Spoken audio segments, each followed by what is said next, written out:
여태껏 누구보다 잘 살았다고 생각했던 저는 68세의 나이에 처음으로 목숨을 끊으려 했습니다. 6년 전 아내와 사별하고 34평 아파트에서 홀로 지내고 있었습니다.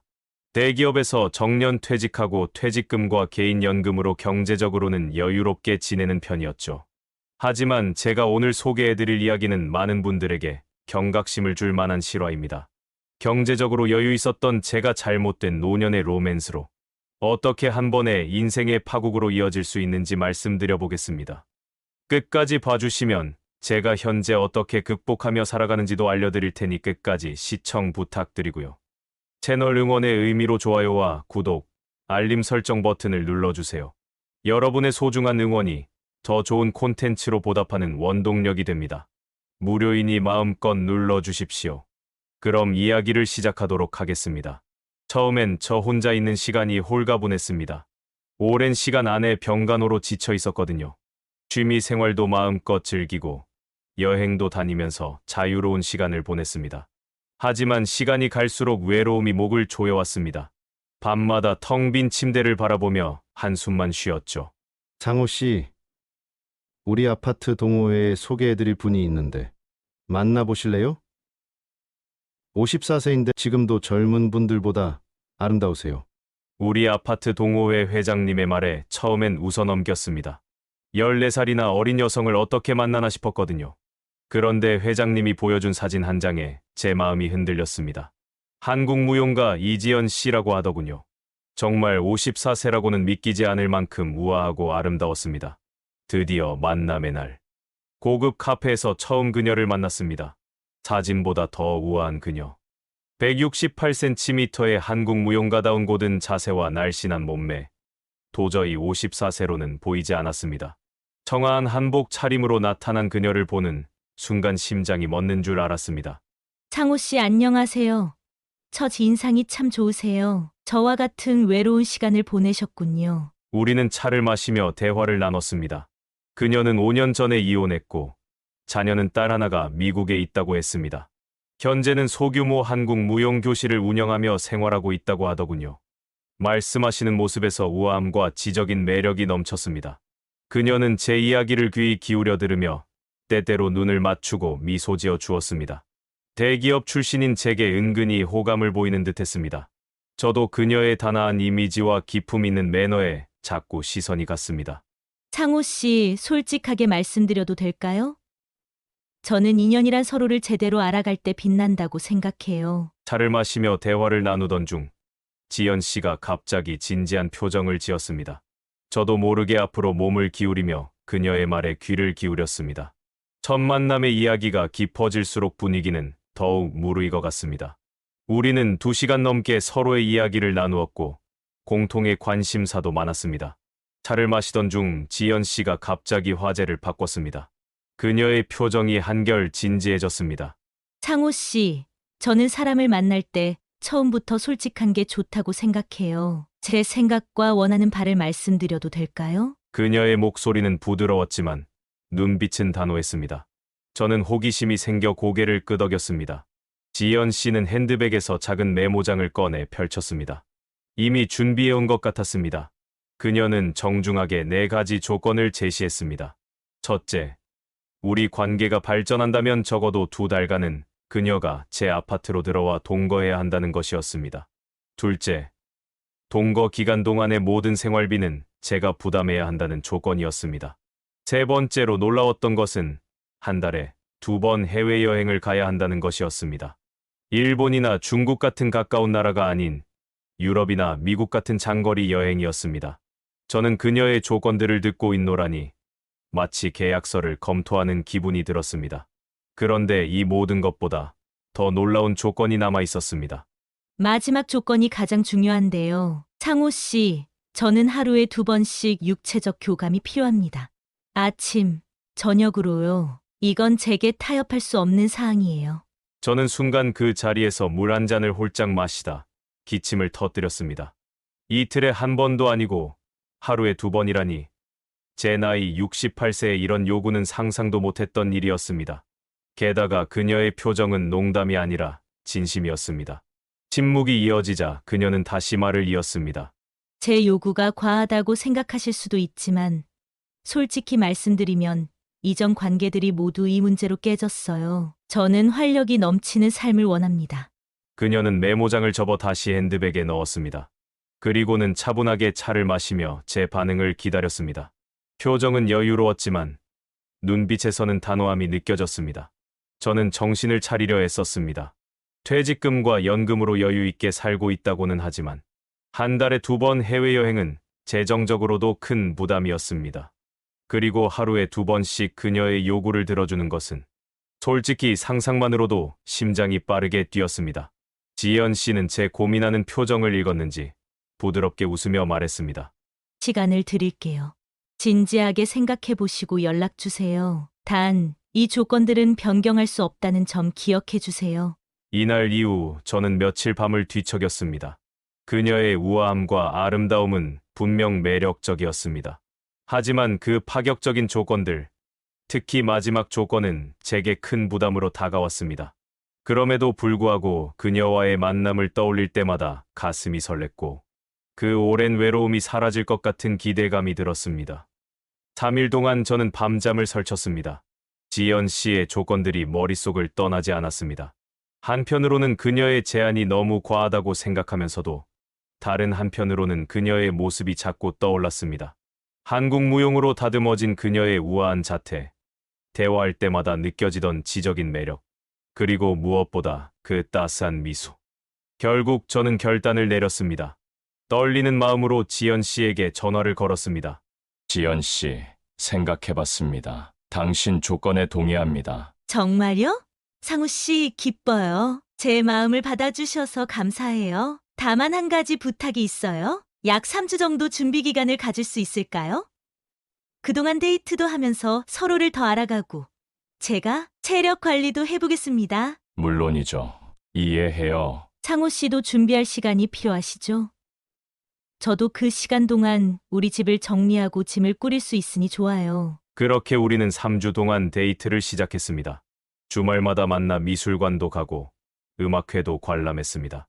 헬스클럽에도 등록해 매일 운동을 시작했고 지연 씨가 추천한 한의원에서 보약도 지어 마셨습니다.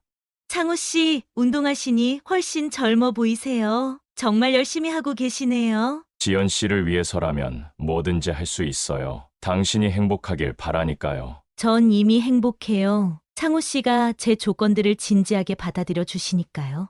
매번 만날 때마다 지연 씨는 제게 살짝 스킨십을 하며 앞으로의 동거 생활에 대한 기대를 나타냈습니다. 저는 그런 그녀의 모습에 설렘과 동시에 불안함도 느꼈습니다. 준비 기간 3주가 지나고 드디어 지연 씨가 제 아파트로 이사 오는 날이 되었습니다. 저는 아파트를 깨끗이 청소하고 새 침구류도 구입했습니다. 와, 정말 멋진 집이에요. 사진으로 봤을 때보다 훨씬 넓고 아늑하네요. 마음에 들어서 다행이에요. 이제 이곳이 지연 씨의 집이기도 하니까요. 상우 씨, 이사 첫날인데 제가 특별한 저녁을 준비할게요. 제 손맛 어떤지 평가해 주세요. 그날 저녁, 지연 씨는 정성스럽게 요리를 했습니다. 고급 와인과 함께 즐긴 식사는 오랜만에 느끼는 가정의 따스함이었습니다. 정말 맛있어요. 지연 씨는 요리도 잘하시네요. 무용만 해온 게 아니에요. 살림도 제법 할 줄 알죠? 앞으로 맛있는 음식 많이 해드릴게요. 식사 후 우리는 테라스에 나가 별을 보며 이야기를 나눴습니다. 지연 씨가 제 손을 잡았을 때 심장이 터질 것 같았습니다. 오늘 밤 우리 약속대로 시작해볼까요? 지연 씨의 목소리가 떨렸습니다. 저도 긴장된 마음을 감출 수 없었습니다. 네, 준비됐습니다. 침실로 들어가면서 저는 심장이 목구멍까지 올라오는 것 같았습니다. 지연 씨는 제 손을 꼭 잡고 부드럽게 미소 지었습니다. 긴장하지 마세요. 천천히 진행할게요. 상우 씨가 불편하시면 언제든 말씀하세요. 사실 조금 떨리네요. 아내와 사별한 후로 이런 경험이 이해해요. 저도 마찬가지예요. 새로운 사람과의 첫 시간은 항상 특별하죠. 제가 리드할게요. 지연 씨는 조명을 어둡게 조절하고 은은한 클래식 음악을 틀었습니다. 그녀의 섬세한 배려가 긴장감을 조금 누그러뜨렸습니다. 상우 씨, 눈을 감으세요. 그리고 느껴보세요. 지연 씨의 부드러운 손길이 제 얼굴을 쓰다듬었습니다. 그 순간 저는 오랜 세월 동안 잊고 있었던 감정들이 되살아나는 것을 느꼈습니다. 그날 밤, 우리는 서로에게 완전히 몰입했습니다. 68세의 제가 다시 청춘으로 돌아간 것 같은 밤이었습니다. 지연 씨는 모든 것을 자연스럽게 이끌었고, 저는 그녀의 리드에 따라갔습니다. 창호 씨 생각보다 더 좋았어요. 운동한 보람이 있네요. 지연 씨의 칭찬에 저는 어린아이처럼 기뻤습니다. 그녀의 품에 안겨 깊은 잠에 들었습니다. 아침이 밝아오고 지연 씨는 약속대로 다시 한번 저를 깨웠습니다. 창호 씨 일어나실래요? 아침도 즐거워야 하루가 완벽해지죠. 솔직히 저는 힘들었지만 그녀의 행복한 표정을 보니 거절할 수 없었습니다. 조금만 더 쉬었다가 안 돼요. 우리 약속했잖아요. 하루에 2번이라고. 지연 씨의 단호한 목소리에 저는 결국 눈을 떴습니다. 두 번째 시간은 첫 번째보다 더 힘들었지만 그녀를 실망시키고 싶지 않았습니다. 어떠세요? 함께 사는 첫날이 마음에 드시나요? 아침 식사를 준비하며 지연 씨가 물었습니다. 그녀는 실크 가운을 입고 주방에서 요리하는 모습이 그림처럼 아름다웠습니다. 꿈만 같아요. 지연 씨가 내 집에 있다는 게 아직도 믿기지 않네요. 앞으로 매일 이렇게 행복한 아침을 맞이할 수 있을 거예요. 창호 씨만 약속을 지켜주신다면요. 그녀의 말에 살짝 부담을 느꼈지만 그 순간만큼은 모든 것이 완벽해 보였습니다. 그렇게 우리의 동거가 시작되었습니다. 처음 며칠은 모든 것이 꿈결 같았습니다. 아침에 눈을 뜨면 예쁘게 차려진 식사가 기다리고 있었고 저녁이면 와인과 함께 로맨틱한 시간을 보냈습니다. 함께 살기 시작한 첫 한 달은 정말 행복했습니다. 마치 신혼부부처럼 서로에게 배려하고 즐거운 시간을 보냈죠. 지연 씨는 집안 살림을 완벽하게 해냈고 저는 그녀가 원하는 경제적 지원을 아낌없이 했습니다. 약속대로 고급 레스토랑에서 식사도 자주 했고 첫 달에는 괌으로 4박 5일 여행도 다녀왔습니다. 하지만 시간이 흐르면서 점점 문제가 생기기 시작했습니다. 가장 큰 어려움은 역시 그녀의 마지막 조건이었습니다. 처음 몇 주간은 설렘과 애정으로 하루에 2번이라는 요구를 맞출 수 있었지만 점차 제 몸이 한계를 느끼기 시작했습니다. 아침에 일어날 때마다 허리가 아팠고 밤에는 심장이 두근거리는 증상이 나타났습니다. 한의원에서 지은 보약을 계속 마시며 버텼지만 68세의 제 나이에 무리가 갔습니다. 2달 정도 지나자 심각한 피로감과 함께 혈압도 불안정하게 오르내리기 시작했습니다. 오늘은 좀 쉬었으면 해요. 몸이 너무 피곤해서. 어느 날 저녁 용기를 내어 지연 씨에게 말했습니다. 그녀는 잠시 침묵하더니 실망한 표정으로 대답했습니다. 창호 씨, 우리 처음부터 약속했잖아요. 이 조건은 절대 타협할 수 없다고요. 그날은 어떻게든 제 몸을 이끌어 그녀의 요구를 들어주었지만 점점 이런 상황이 자주 발생했습니다. 아침에 일어나면 온몸이 쑤시고 때로는 심장이 불규칙하게 뛰는 느낌이 들었습니다. 의사를 찾아가니 과로와 스트레스로 인한 증상이라며 휴식을 취하라고 권했습니다. 하지만 지연 씨에게 이 사실을 말하기가 쉽지 않았습니다. 그녀의 실망한 표정을 보는 것이 두려웠고 무엇보다 그녀를 잃을까 두려웠습니다.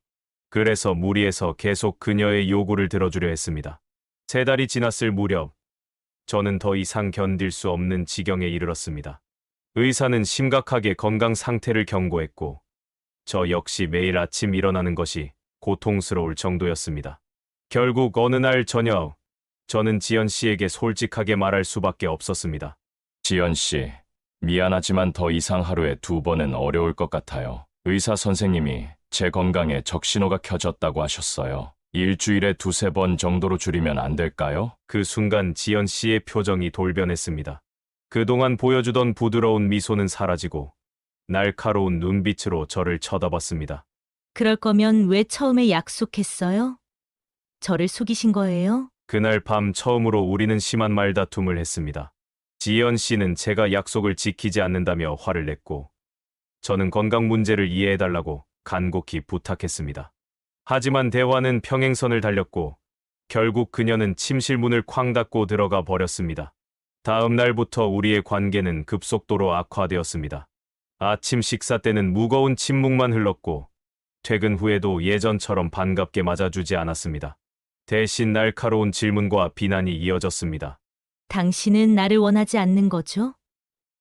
내가 더 이상 매력적이지 않은 거예요? 제가 아무리 설명해도 그녀는 제 말을 믿으려 하지 않았습니다. 오히려 자신의 전 남편과 저를 비교하며 같은 패턴이 반복된다고 말했습니다. 그럴수록 저는 더 큰 압박감과 죄책감에 시달렸습니다. 건강은 계속 악화되었습니다. 어느 날 밤에는 갑자기 가슴이 조여오는 느낌의 식은땀을 흘리며 깼습니다. 구급차를 불러 응급실에 가니 의사는 심장에 무리가 갔다며 절대 안정을 취하라고 경고했습니다.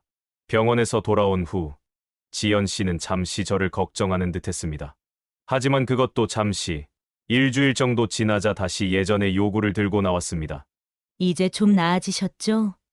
우리 약속을 다시 지킬 수 있겠어요? 저는 더 이상 무리할 수 없다고, 제 건강이 감당할 수 없다고 설명했지만 그녀는 점점 더 짜증을 내며 저를 압박했습니다. 결국 우리 사이에는 깊은 골이 생겼고 함께 생활하는 것이 고통으로 변해갔습니다.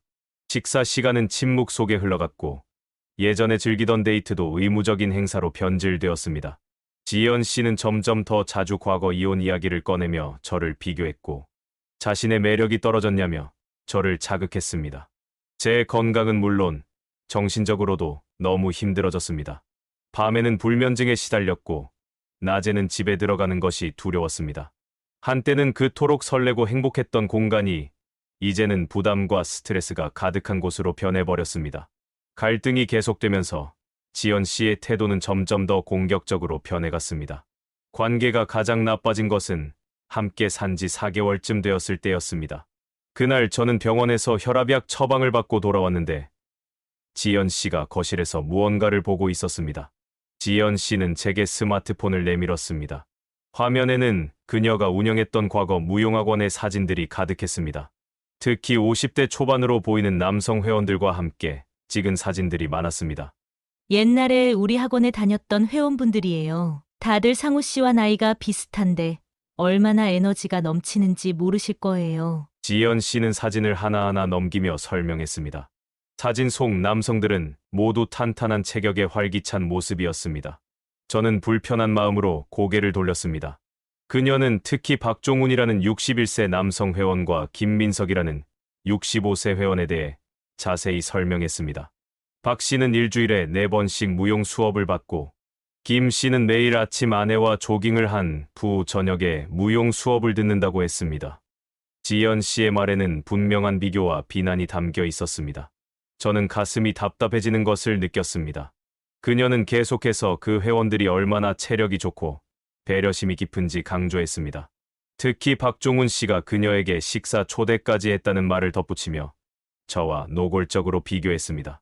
저는 더 이상 참을 수 없어 화를 내고 말았습니다. 그러자 지연 씨의 표정이 돌변했습니다.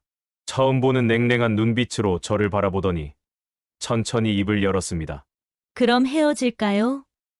상우 씨가 그렇게 원하시면 제가 떠나도 좋아요. 저는 잠시 할 말을 잃었습니다. 사실 그동안의 스트레스로 헤어지고 싶다는 생각도 여러 번 들었지만 막상 그녀가 떠난다고 하니 불안한 마음이 들었습니다. 저는 우리 관계를 더 노력해보자고 제안했지만 지연 씨는 단호한 태도를 보였습니다. 그리고 갑자기 태도를 바꾸더니 낮은 목소리로 덧붙였습니다.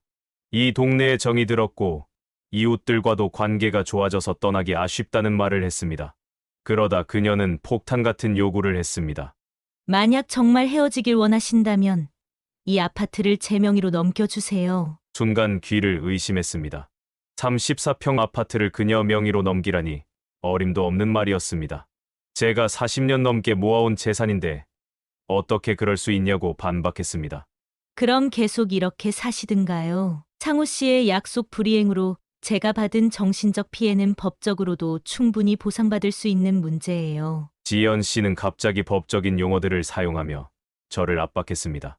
정신적 피해라니 동거한 지 고작 4개월 만에 이런 요구를 한다는 것이 말이 안 된다고 생각했습니다.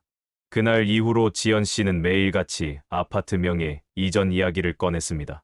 식사 시간에도 TV를 볼 때도 심지어 제가 전화 통화하는 중에도 끊임없이 같은 요구를 반복했습니다.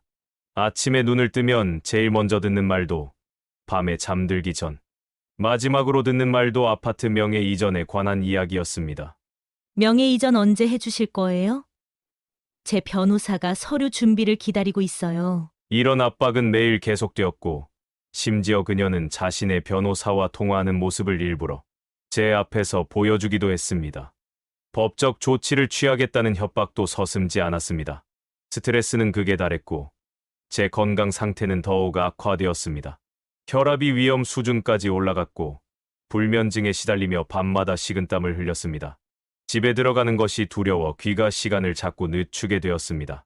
한때는 따뜻한 보금자리였던 제 집이 이제는 전쟁터가 되어버렸습니다. 지연 씨는 때로는 눈물을 보이며 제게 애원하기도 하고, 때로는 소리를 지르며 화를 내기도 했습니다. 이런 감정의 롤러코스터를 타면서 저는 점점 더 지쳐갔습니다. 동네 이웃들의 시선도 신경 쓰였습니다. 지연 씨가 소리를 지를 때면 옆집 아파트에서도 들릴 정도였기 때문입니다. 한 번은 이웃 주민이 소음 때문에 배를 누르기도 했습니다. 그때의 창피함과 당혹감은 말로 표현할 수 없었습니다.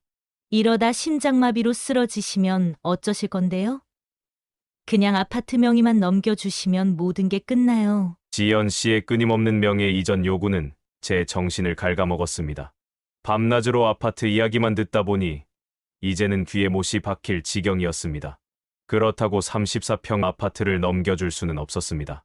이 집은 제가 40년 넘게 일하며 모은 유일한 자산이었고, 노후를 보낼 보금자리였습니다. 어느 날 아침, 지연 씨가 짐을 싸기 시작했습니다. 정말로 떠날 생각인가 싶어 당황했습니다. 떠난다면 좋을 듯도 하면서도 한편으로는 그녀가 없는 일상이 너무 적막할 것 같아 두려웠습니다. 이제 떠날게요. 전 더 이상 약속 못 지키는 사람과 이렇게 살 수 없어요. 돈으로라도 줘요. 지연 씨는 단호한 표정으로 말했습니다. 짐을 구리는 그녀를 바라보니 갑자기 죄책감이 밀려왔습니다. 아무리 그녀의 요구가 지나쳤다고 해도 약속을 지키지 못한 것은 사실이었습니다. 결국 저는 극단적인 선택을 했습니다. 집 명의는 넘길 수 없으니 퇴직금 일부를 깨서 위로금을 주자고 제안했습니다. 처음에는 3천만 원을 제안했지만 지연 씨는 거절했습니다. 결국 협상 끝에 5천만 원으로 합의했습니다. 퇴직금을 일부 해지하고 적금을 깨는 데는 일주일 정도 걸렸습니다. 그동안 지연 씨는 짐을 풀고 다시 함께 지냈지만 예전과는 완전히 다른 분위기였습니다. 더 이상 잠자리 요구도 없었고 대화도 거의 없었습니다. 그저 서류 처리와 송금 날짜만 계속 물어볼 뿐이었습니다. 드디어 5천만 원을 지연 씨 계좌로 송금했습니다. 돈이 입금된 것을 확인한 지연 씨는 다시 짐을 싸기 시작했습니다. 그날 저녁, 그녀는 아무 말 없이 집을 나갔고 저는 텅 빈 아파트에 혼자 남았습니다. 드디어 평화가 찾아왔다고 생각했습니다. 비록 5천만 원이라는 큰 돈을 잃었지만 이제 더 이상 스트레스와 압박에서 벗어날 수 있다는 생각에 오히려 마음이 가벼워졌습니다. 약을 먹지 않아도 잠을 잘 수 있었고 혈압도 서서히 안정되기 시작했습니다. 그런데 평화는 오래가지 않았습니다. 지연 씨가 떠난 지 정확히 3주 후 갑자기 그녀에게서 전화가 왔습니다. 창호 씨, 잘 지내셨어요? 몸은 좀 어떠세요? 친근한 목소리에 잠시 당황했습니다. 그녀는 마치 아무 일도 없었던 것처럼 일상적인 대화를 이어갔습니다. 날씨 이야기, 건강 이야기를 하더니 갑자기 본론으로 들어갔습니다. 사실 전화드린 이유가 있어요. 제가 이번에 한국무용학원을 차리려고 하는데 자금이 조금 부족해서요. 순간 등줄기에 식은땀이 흘렀습니다. 예감이 좋지 않았습니다. 지연 씨, 우리는 이미 합의했잖아요. 5천만 원으로 모든 걸 정리하기로 했잖아요. 그건 우리 관계에 대한 정리였고 이건 제 새 출발을 위한 부탁이에요. 학원을 차리려면 최소 1억은 있어야 하는데. 그녀의 말에 가슴이 덜컥 내려앉았습니다. 이미 5천만 원을 줬는데 또 1억을 달라니 도저히 이해할 수 없었습니다. 단호하게 거절했지만 지연 씨는 포기하지 않았습니다. 그날 이후 지연 씨는 또다시 저를 압박하기 시작했습니다. 이번에는 직접 찾아오지는 않았지만 전화와 문자를 끊임없이 보냈습니다. 처음에는 학원 사업 계획서를 보내며 투자를 요청하는 시기였습니다. 하지만 제가 계속 거절하자 그녀의 태도가 점점 달라졌습니다. 창호 씨, 우리 사이의 비밀을 이웃들이 알면 어떨 것 같아요? 키키 아드님 가족에게 이야기하면 어떨까요? 노골적인 협박이었습니다. 저는 충격에 빠졌고 다시 한번 극심한 스트레스에 시달리기 시작했습니다. 불면증이 재발했고 식은땀을 흘리며 밤을 지새우는 날이 많아졌습니다. 제가 계속 거절하자 지연 씨는 실행에 옮겼습니다. 어느 날 아파트 단지 주민들에게 저희 사이를 암시하는 문자 메시지를 보냈습니다. 관리사무소 직원을 통해 주민 연락처 일부를 입수한 모양이었습니다. 문자 내용은 구체적이진 않았지만 동네 어르신의 이중 생활이라는 문구가 있었습니다. 문자 메시지를 본 이웃들로부터 몇 통의 전화가 왔습니다. 다들 무슨 일인지 물어보는 내용이었습니다. 저는 그저 악의적인 소문이라고 얼버무렸지만 마음속 불안은 극에 달했습니다. 특히 우리 아파트 관리소장님에게도 연락이 갔다는 사실을 알게 되었을 때는 정말 큰 충격을 받았습니다. 처음 지연 씨를 소개해준 분이었기에 더욱 창피했습니다. 결국 지연 씨에게 연락했습니다. 떨리는 목소리로 만나자고 했습니다. 강남의 한 카페에서 그녀를 만났을 때 지연 씨는 마치 아무 일도 없었던 것처럼 우아한 미소를 지으며 앉아 있었습니다. 창호 씨, 이렇게 만나니 반갑네요. 잘 지내셨어요? 그녀의 태연한 모습에 분노가 치밀었지만 참을 수밖에 없었습니다. 지연 씨는 차를 한 모금 마시더니 곧바로 본론으로 들어갔습니다. 아시다시피 제가 정말 학원을 차리고 싶어요. 그리고 상우 씨의 도움이 필요해요. 1억만 투자해 주시면 모든 연락을 끊고 다시는 귀찮게 하지 않을게요. 제가 망설이자 그녀는 가방에서 휴대폰을 꺼내 보여주었습니다. 화면에는 제 지인들과 동창회 모임 멤버들의 연락처 목록이 있었습니다. 그 중에는 제가 이전 직장에서 함께 일했던 선후배들도 포함되어 있었습니다. 이분들에게 상우 씨가 어떤 약속을 하고 또 어떻게 그 약속을 어겼는지 알려드릴까요? 특히 그 하루에 2번이라는 조건에 대해서. 그 순간 제 안의 모든 저항이 무너졌습니다. 제 자존심, 체면보다 중요한 것은 평생 쌓아온 사회적 신용이었습니다. 예전 직장 동료들과 친구들이 저에 대해 그런 이야기를 듣는다면 68세의 이 나이에 모든 체면이 구겨질 것이었습니다. 알겠어요. 1억 원을 드리겠습니다. 하지만 이것으로 정말 끝이어야 합니다. 지연 씨는 승리의 미소를 지으며 고개를 끄덕였습니다. 이틀 뒤 저는 남은 퇴직금과 주식 그리고 일부 대출까지 받아 1억 원을 마련했습니다. 지연 씨의 계좌로 송금하면서 이것으로 정말 끝이길 간절히 바랐습니다. 돈이 입금된 것을 확인한 지연 씨는 문자 한 통을 보내왔습니다. 창호 씨, 투자 감사합니다. 약속대로 이제 연락 끊을게요. 행복하세요. 그 메시지를 읽으며 안도했지만 한편으로는 비통함이 밀려왔습니다. 1억 5천만 원. 제 노후를 위해 평생 모은 돈의 상당 부분이 이렇게 허무하게 사라졌습니다. 3일 후 동네 마트에서 장을 보고 있을 때였습니다. 우연히 지인을 만났는데 그가 뜻밖의 말을 했습니다. 장호 씨, 지연 씨가 무용학원 차렸다면서요? 아주 좋은 위치에 큰 규모로 시작했다고 하던데. 충격이었습니다. 지연 씨는 정말로 학원을 차렸습니다. 그날 밤 저는 인터넷으로 지연 씨의 학원을 검색해 보았습니다. 정말로 시내 번화가에 고급스러운 한국 무용학원이 오픈했고 원장은 이지연이라고 소개되어 있었습니다. 더 큰 충격은 그 다음이었습니다. 학원 홈페이지에 게시된 사진 속에는 낯익은 얼굴들이 보였습니다. 우리 아파트에 사는 주민들 몇 명이 등록한 첫 회원으로 소개되어 있었습니다. 지연 씨는 제 이웃들을 자신의 사업에 끌어들인 것입니다. 가슴이 무너져 내렸습니다. 지연 씨는 제 돈으로 학원을 차렸을 뿐만 아니라 제 이웃들까지 끌어들였고 제 이름까지 공개적으로 이용했습니다. 이제 그녀는 제 삶의 영역에 깊숙이 침투해 있었고 언제든 저를 다시 괴롭힐 수 있는 위치에 있었습니다. 불안과 두려움이 극에 달했습니다. 더 이상 이 아파트에 살 수 없다는 생각이 들었습니다. 혹시라도 지연 씨가 또다시 나타나 저를 괴롭히면 어떡하나 하는 공포가 밤마다 저를 덮쳤습니다. 결국 저는 극단적인 결정을 내렸습니다. 30년 넘게 살아온 아파트를 팔고 아무도 저를 모르는 곳으로 이사가기로 한 것입니다. 아파트를 매물로 내놓은 후 제 마음은 조금 편안해졌습니다. 하지만 그것도 잠시. 지연 씨는 또다시 제 삶의 그림자를 드리웠습니다. 어느 날 아침 문자 한 통이 왔습니다. 창호 씨, 지난번에 보내주신 투자금으로 학원이 잘 운영되고 있어요. 혹시 시간 되시면 한번 방문해 보세요. 우리 동네 주민들도 많이 다니고 있답니다. 처음에는 무시했습니다. 하지만 이후로도 비슷한 문자가 계속 이어졌습니다. 지연 씨는 마치 우리가 여전히 친밀한 관계인 것처럼 행동했고, 이것이 저를 더욱 불안하게 만들었습니다. 매주 금요일마다 지연 씨는 학원 소식과 함께 사진을 보내왔습니다. 그 사진들 속에는 우리 아파트 주민들이 무용을 배우는 모습이 담겨 있었습니다. 때로는 우리 동네 이웃들과 함께 찍은 단체 사진도 있었습니다. 그럴 때마다 상호 씨 덕분이라는 말을 빼놓지 않았습니다. 부동산에서 연락이 왔을 때는 정말 다행이라고 생각했습니다. 아파트에 좋은 매수자가 나타났고 빠르면 한 달 안에 계약을 마무리할 수 있다고 했습니다. 이제 곧 이 악몽 같은 상황에서 벗어날 수 있을 것 같았습니다. 그러나 지연 씨는 제가 아파트를 팔려고 한다는 소식을 어떻게 알았는지 갑자기 저에게 직접 찾아왔습니다. 현관벨이 울렸을 때 문을 열고 그녀를 마주한 순간 온몸에 소름이 돋았습니다.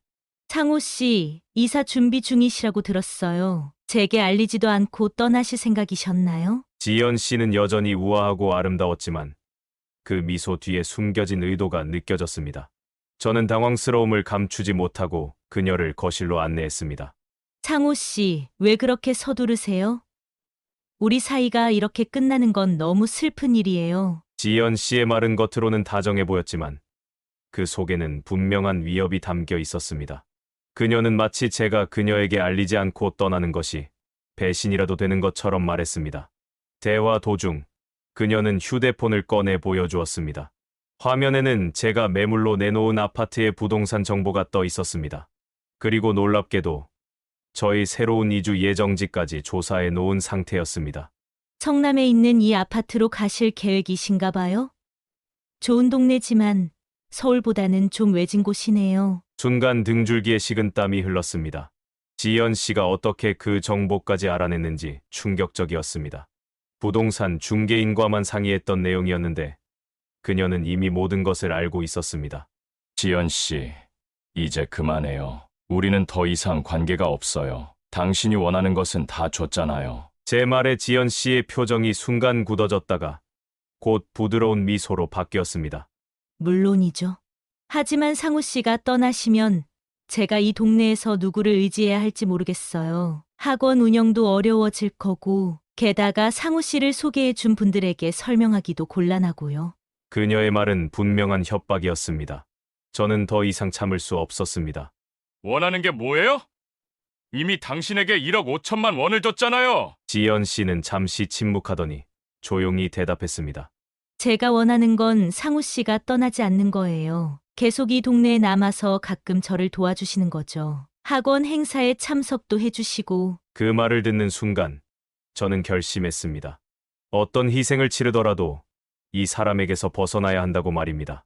그날 저녁 부동산에 연락해 가격을 대폭 낮추더라도 빨리 매매를 진행해달라고 부탁했습니다.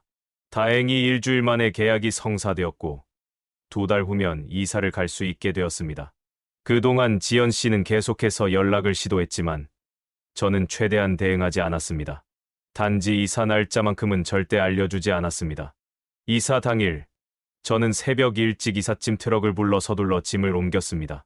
30년 넘게 살았던 집을 떠나는 순간 가슴이 먹먹했습니다. 하지만 이것이 제 평화를 위한 유일한 선택이라는 것을 알고 있었습니다. 성남의 조용한 아파트로 이사한 후 저는 이전 번호를 해지하고 새 전화번호를 만들었습니다. SNS 계정도 모두 삭제했고 가능한 한 디지털 흔적을 지우려고 노력했습니다. 마치 도망자처럼 살게 된 것입니다. 그렇게 몇 주가 지났을 때 문득 우편함에서 한 장의 엽서를 발견했습니다. 보낸 사람 이름은 없었지만 내용을 보는 순간 온몸이 얼어붙었습니다. 창호 씨, 새 집은 어떠세요? 언젠가 방문해 볼게요. 그렇게 성남의 조용한 아파트에서 새 생활을 시작한 지 6개월이 지났습니다. 아파트를 팔고 이쪽으로 이사 오니 차액도 꽤 남았습니다. 경제적으로는 여전히 여유가 있었지만 제 마음의 상처는 쉽게 아물지 않았습니다. 처음 몇 주간은 정말 평화로웠습니다. 지연 씨의 연락도 끊기고 새로운 환경에서 조용히 지내며 마음의 안정을 찾아가는 듯했습니다. 하지만 그 평화는 오래가지 못했습니다. 어느 날부터 다시 모르는 번호로 문자가 오기 시작했습니다. 모르는 번호였지만 내용을 보면 지연 씨임을 단번에 알 수 있었습니다. 처음에는 잘 지내시나요? 라는 단순한 안부에서 시작했지만 점차 학원이 잘 되고 있어요. 상호 씨 덕분이에요. 와 같은 메시지로 변해갔습니다. 문자를 무시하자 이번에는 이메일이 오기 시작했습니다. 학원 소식과 함께 사진들이 첨부되어 있었습니다. 그 사진들 중에는 제가 그곳에 살 때 찍었던 사진들도 있었습니다. 지연 씨는 어떻게든 저와의 연결을 유지하려 했습니다. 번호를 또 바꾸고 이메일도 차단했지만 그녀는 계속해서 새로운 방법을 찾아냈습니다. 심지어 제 새 아파트 경비실로 택배를 보내기도 했습니다. 택배 상자 안에는 한국무용공연 초대장과 함께 후원자 김상호 님께라는 메시지가 적혀 있었습니다. 밤마다 전화기가 울릴까 두려워 잠들기 전에 휴대폰을 꺼두곤 했습니다. 하지만 깊은 잠을 이루는 것은 불가능했습니다. 자다가도 벌떡 일어나는 일이 잦아졌고 식은땀을 흘리며 악몽에 시달렸습니다. 오늘도 잠을 못 주무셨군요. 눈 밑이 퀭하네요. 병원에서 만난 의사 선생님의 말씀이었습니다. 불면증이 심해져 병원을 찾았지만 약을 먹어도 깊은 잠을 이루지 못했습니다. 의사는 심리 상담도 받아보라고 권했습니다. 이런 증상은 심각한 스트레스나 트라우마로 인한 것일 수 있습니다. 우울증 검사도 받아보시는 게 좋겠어요. 검사 결과는 예상대로였습니다. 중증 우울증과 불안장애 진단을 받았습니다. 의사는 약물 치료와 함께 정신과 상담을 병행하라고 권했습니다. 하지만 제게는 누구에게도 말할 수 없는 비밀이 있었습니다. 그 비밀을 털어놓지 않고는 어떤 상담도 효과가 없을 것 같았습니다. 건강은 나날이 악화되었습니다. 식욕이 떨어져 체중이 급격히 줄었고 혈압은 불안정하게 오르내렸습니다. 가끔은 가슴이 답답하고 숨이 막히는 느낌이 들어 응급실을 찾기도 했습니다. 의사들은 모두 시민성 질환이라고 했습니다. 마음의 병이 몸으로 나타나고 있었던 것입니다. 김상우님, 무슨 일이 있으신지 말씀해 주셔야 도움을 드릴 수 있습니다. 심리 상담사의 따뜻한 권유에도 저는 쉽게 입을 열지 못했습니다. 68세의 노인이 황혼에 만난 연인에게 당한 협박과 금전적 피해, 그리고 그 후에 집요한 스토킹까지. 이런 이야기를 누구에게 털어놓는다는 것이 얼마나 부끄러운 일인지 모릅니다. 매일 아침 눈을 뜨는 것이 두려워졌습니다. 오늘은 또 어떤 방식으로 지연 씨가 제 삶에 침입해올지 모르는 불안감이 항상 저를 짓눌렀습니다.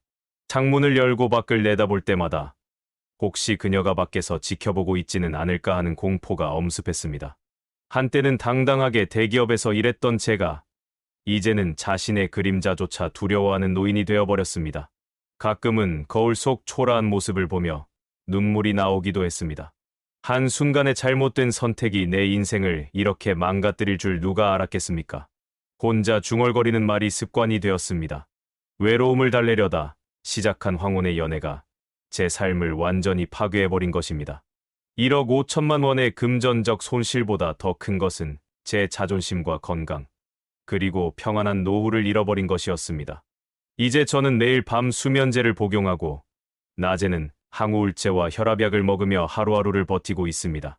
한 번의 실수, 한순간의 판단착오가 노년의 삶을 이토록 비참하게 만들 수 있다는 사실을 뼈저리게 느끼고 있습니다.